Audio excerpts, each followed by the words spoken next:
Welcome back to the Pilots Club number 23, a podcast all about the first episodes of television shows and the many reasons why they may or may not be worth a watch. Each month we pick a different pilot episode to watch and then discuss it here on our show. We release these first and foremost to our Patreon supporters over at patreon.com/the Whatnauts at our $3 tier and above. But then about 2 years after that, we release it on a public feed. So if you're listening to us on that, you have 2 years worth of podcast to catch up on. What are you waiting for? Go sign up, patreon.com/the Whatnauts. But yeah, my name is Kyle Springer. I am joined by Melissa Wilkinson. Melissa, how are you? That's true. Hello, Kyle. How are you? I am recovering from a rough week. I was sick. But you guys will probably hear the congestion in my voice. You might hear me cough once or twice. Hopefully I'll get that off my mic so it won't make a bad podcast, but I've been okay. But yeah, we got some cartoons to talk about here this time, though. Melissa, we are talking about Unicorn Warriors Eternal. This is the latest Genndy Tartakovsky cartoon over on Cartoon Network. This is an interesting one that when I first saw it, it was I just saw like flashes of it on like Adult Swim and Twitter and all of that stuff as it, pictures were coming out. And I was like, that looks really neat. I was really interested. And I finally got to watch the entire show recently. But we decided to cover it for our last Pilots Club of 2023. Had you heard of this one before I had kind of mentioned it? No. No? Did not know this existed. Good. I'm glad that I could introduce it to someone else then. What did you think of it? Like, I don't know if I did a great job of really describing like what was happening in terms of like plot. But did I at least like try and pique your interest enough to be like, yeah, that sounds interesting. I like the artistic premise of the show that you gave me, which is that there are character designs pulled from a lot of different aspects of animation styles and animation history. You were like, there's old-timey stuff in here. And there is. There's stuff that looks like Osamu Tezuka. There's stuff that looks like Fleischer cartoons. There's stuff that looks less like animation and more like comic strips or Mad Magazine. Mm-hmm. Yeah, absolutely. I was catching like, oh, that looks like Pinocchio or like Snow White and the Seven Dwarves, or even some of Tartakovsky's older shows and stuff. I'm just like, that looks like it would fit into Dexter's Lab or Samurai Jack or something. And it's neat to see all these different art styles and references to different characters come together into its own like unique thing. What I did not realize was that the pilot is a two-parter. Did not realize that until earlier today. Thankfully, we had the time to check out part 2. But I guess that begs the question then, or this might be one we can address down the road. But the idea of, should a pilot be a two-parter thing? I don't feel like we've addressed that yet. We must have watched a 2-part pilot. I know we've watched extra long, almost like TV movie pilots. The first pilot we ever watched was the Sci-Fi Channel original show Eureka, which had like a 90-minute pilot. I guess it depends on if you're a show that is still being literally televised in a definitive time slot, what the time slot is allotted to you. If you can't have an hour, sure, have a 2-parter, I guess. Yeah, I just kind of wonder then, like, if it's going to be 2 parts, are they playing them back to back, or do you have to wait a week in between to see that? Probably not. Right, but then if you just show them back to back, like, why make it 2 separate episodes? Just make it like one 40-minute episode. Maybe you have I don't know. 1 hour one night, but you're like on subsequent nights, like after the whole show's over and we rerun it again, we're not going to have that hour time slot again. It's got to be Business. 2.5 hours. Alyssa, you're smart. Good stuff. Yeah, I don't know. I mean, I feel like it there's certainly reasons to split it up like that. I think not having realized that it was a 2-parter, I got to the end of what is actually the first episode and was like, okay, that was a little bit lighter than I expected. Maybe not as much, like you didn't get to see the other 2 characters kind of join the team and stuff like that. But yeah, it was an interesting one for sure that it was two parts. Helpful. I also felt the same, that the first episode felt like it had more to set up. I also watched it like 5 days ago. So when you said there was a second part, I'm like, oh, good. I could use a refresher on what happened. Yeah. Previously on. Let's talk briefly about what the synopsis is and what is happening here. So there is these eternal warriors, these people that have been chosen to fight a certain evil and granted powers or the like, can use magic, and they are kind of reincarnated through time / are like chosen throughout, like different people are chosen throughout time to represent like the archetype that warrior is, if that makes sense. Sort of. Kind of, yeah. And so in the time period that we're in now, there is this girl who gets transformed into one of these warriors, and like does not remember what's happening or who she is or all of the stuff. And it seems like something is wrong. And there is this robot that is kind of guiding her to try to explain what is happening, but he can't speak. He just like toots and whistles and lets off steam and just like toot toot whoop, whoop, whoop, right? Not enough robots that toot anymore. Exactly. Yeah. Get on it, Boston Dynamics. Good Lord. You're making me cough, man. Good Lord. You have a cough button too, so it's just silence. I can just see you cough, but for the audience, it's just a quiet little void we go into. Yeah, absolutely.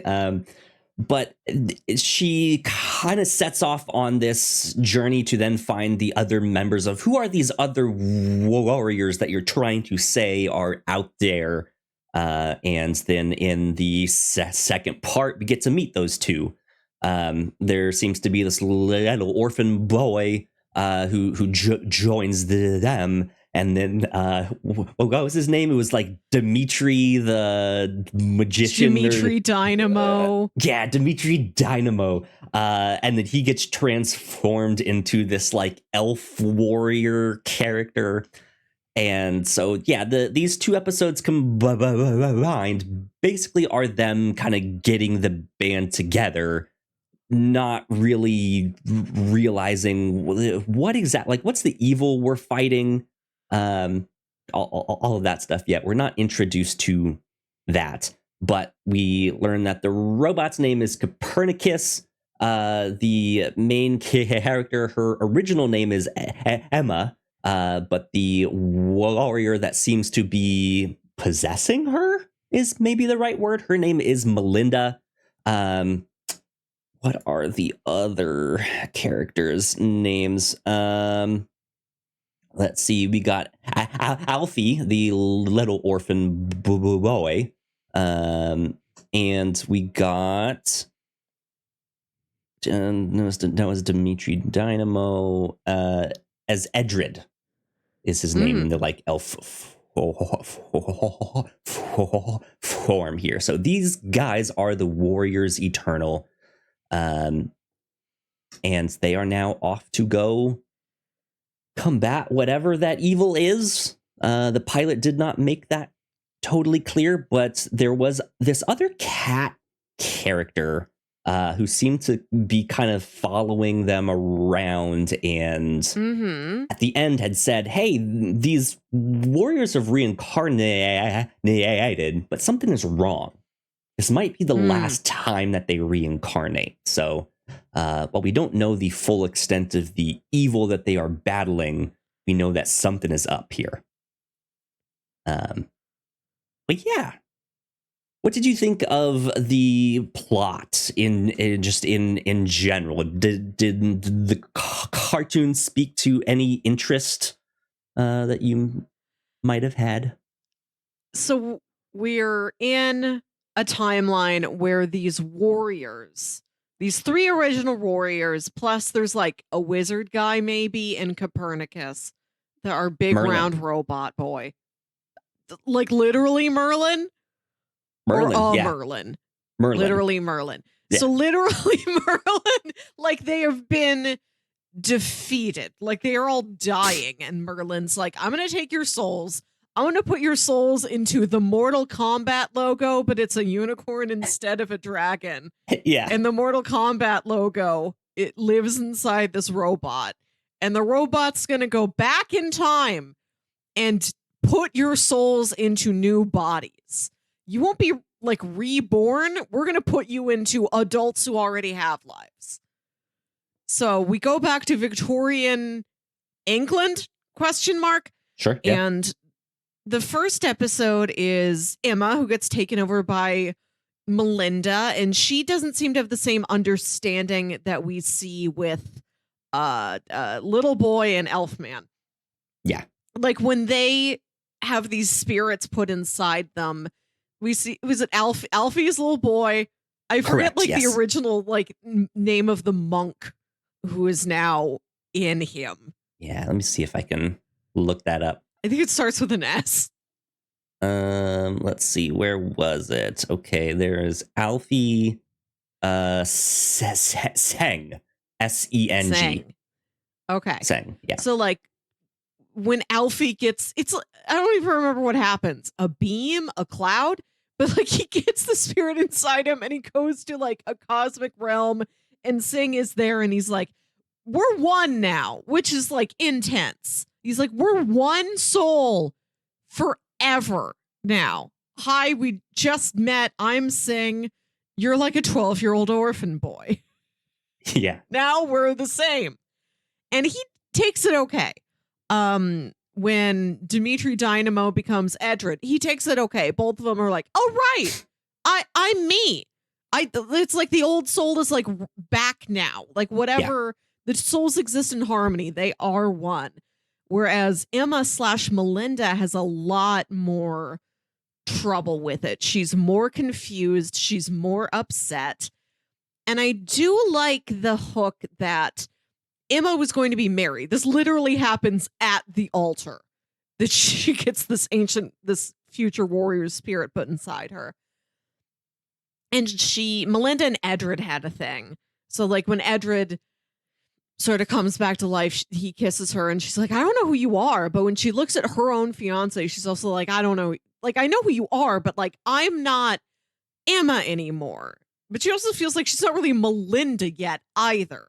Right. She's in this much more frictional place in between. And I did kind of like that not everybody is at the same level of adjustment to this new situation. But then the old-timey husband dies. He's covered in bruises and he doesn't move.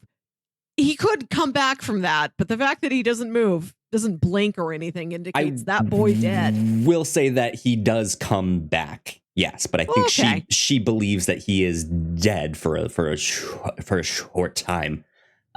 His character, I don't know why, just reminded me of Harvey Kinkle from Yeah. the Chilling Adventures of He's got a Kinkle Sabrina. build. Yeah, he really does. Just the doting boyfriend who does not know what his partner's about to get into. Right? They're on some big adventure.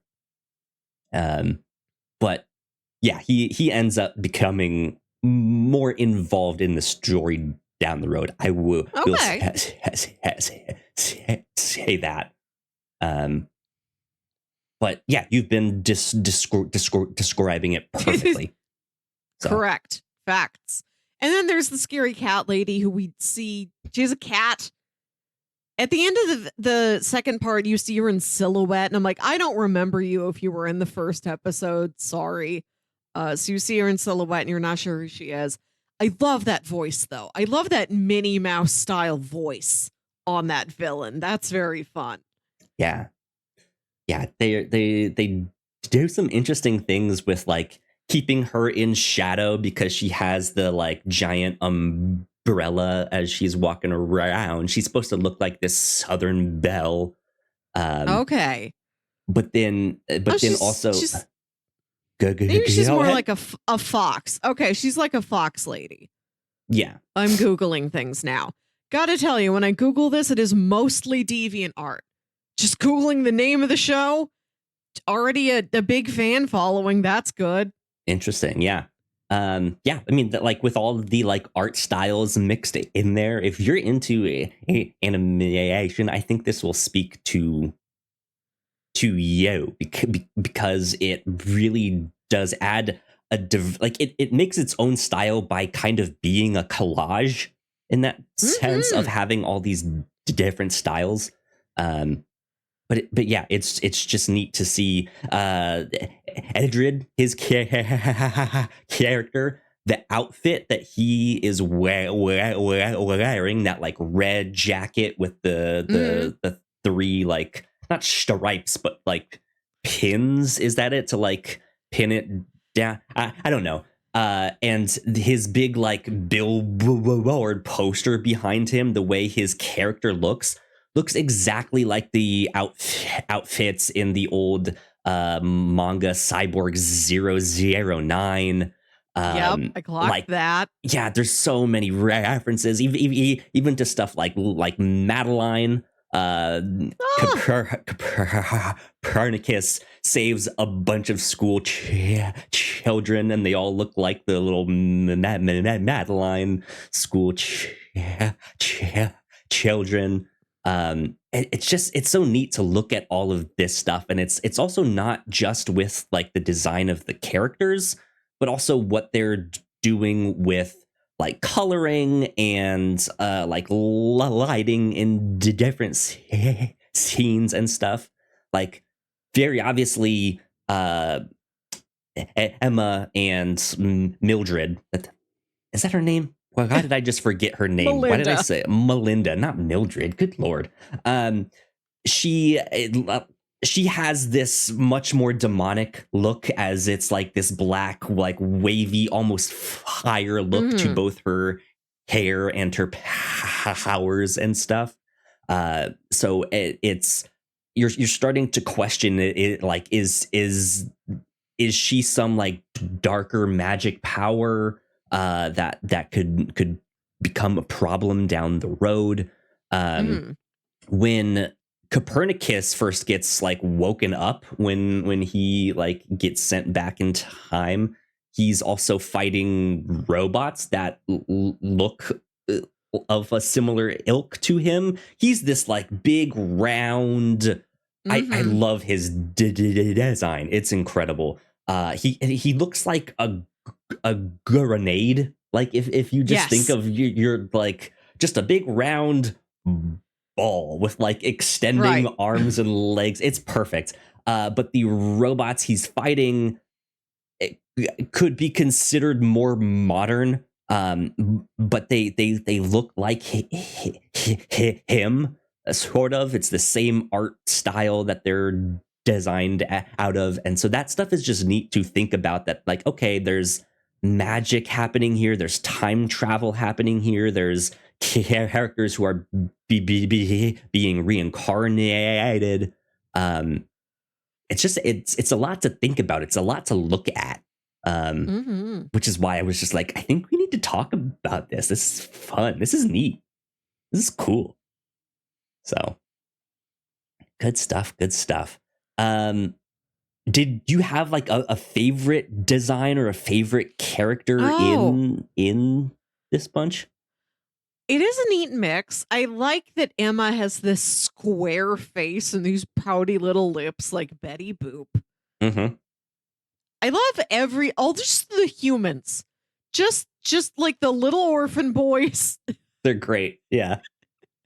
Like I said, they look like old Mad Magazine comics or something. Yeah. They're all sort of like big and round and bulbous and rubbery. The whole soccer match that you say them in, and you see the one dude with his arms like out straight but bent down at the elbows as he's just lumbering, is just like, that's so cool. Nice motion. Like that is Genndy Tartakovsky's wheelhouse. Is just pure action. Indeed. Yeah, I think I like Alfie the best. He's a really interesting character to me because not only does he like accept that he is who this older soul is now, like immediately, but he's also just having fun discovering things in cosmic space. He'll be like fighting someone and then will be distracted by some cosmic space turtle, and he just wants to go follow it, right? So yeah, he's just interesting to watch as he's floating around and making magic spells and all sorts of stuff. But I liked him a lot, and the faces he makes are just wild. Mm-hmm. So good stuff. I don't know if I have much else to say on the pilot. I liked it. I kind of wished it was like, I felt there was more to bite into and chew on in episode 2. So I do wish they were kind of mashed together to make one big long pilot. But who knows?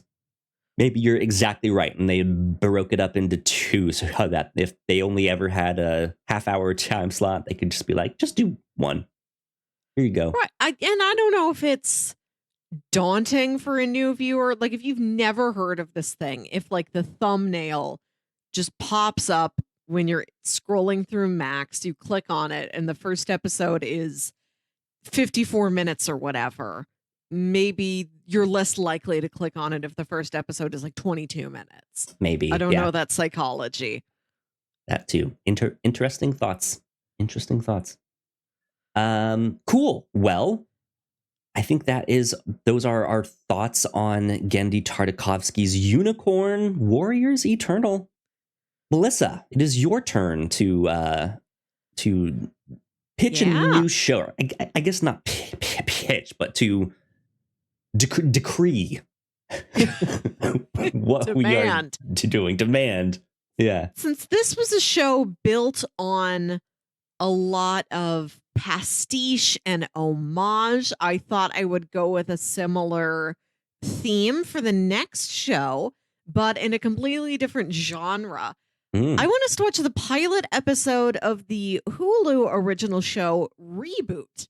This is not the reboot we remember from the 90s where they live inside a computer. This is a sitcom from last year, I think, 2022. I think it unfortunately got canceled after one season.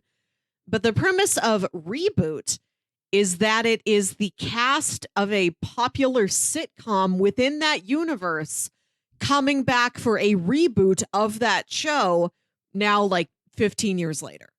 Interesting. Okay. And like how they're how their personal lives and careers have evolved since then. Huh. I did not know that is what the plot of that one was. I had heard of that show before simply because of the name and you see the news headline, Hulu is rebooting Reboot. And I was like, oh, I loved that show as a kid. And then I look and it's just like, Matrix, oh, it's everybody. not. Yeah. Incoming game. We should do that one on the Pilots Club here too. Back-to-back reboots. Absolutely. We'll pencil that in right after this one. Amazing. But, yes, next we will watch episode 1 of the Hulu original sitcom Reboot, a meta sitcom in itself. Sounds good. I'm excited. Well, thank you all for checking this out. If you are a Patreon supporter, we love you a lot. We appreciate you. Thank you so much. But yeah, this is it for the Pilots Club. We will see you all next time. Bye.